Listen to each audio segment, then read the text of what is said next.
भगोड़ा नहीं, बरतानिया में हूँ, सारे जवाब दूंगा। साबिक मुशीर एहतसाब शहजाद अकबर का खुद पर लगाए गए इल्जामात पर रद्द-ए-अमल आ गया। शहजाद अकबर ने कहा है कि भगोड़ा नहीं, बरतानिया में हूँ, सारे जवाब दूंगा। नैब के नोटिस मिले, जवाब दे दिए हैं। कहा कि नैब उन्हें बुलाकर शहबाज गिल वाला सलूक करना चाहती है। नैब चाहे तो वीडियो लिंक पर बयान ले ले, तैयार हूँ। नैब ने अभी तक वारंट जारी नहीं किए।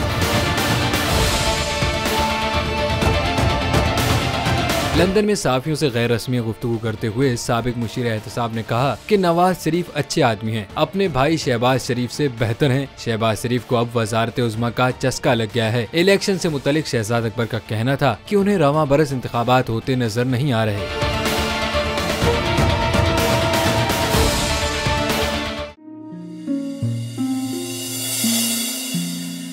अपना घर मईशत का पहिया भी घूमेगा, मजदूर भी सर उठा के जिएगा।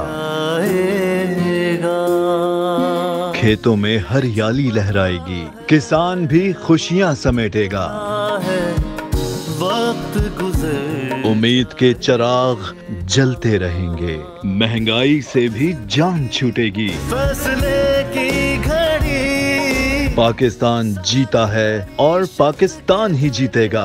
बोल बनेगा अवामी मसाइल की आवाज। बात होगी मसाइल की, लेकिन हल के साथ। देखिए खुसूसी नशरियात मिशन मईशत, बुध के रोज 1 बजे सिर्फ बोल न्यूज पर। सब्सक्राइब करें और बेल दबाएं ताकि कोई खबर रह न जाए।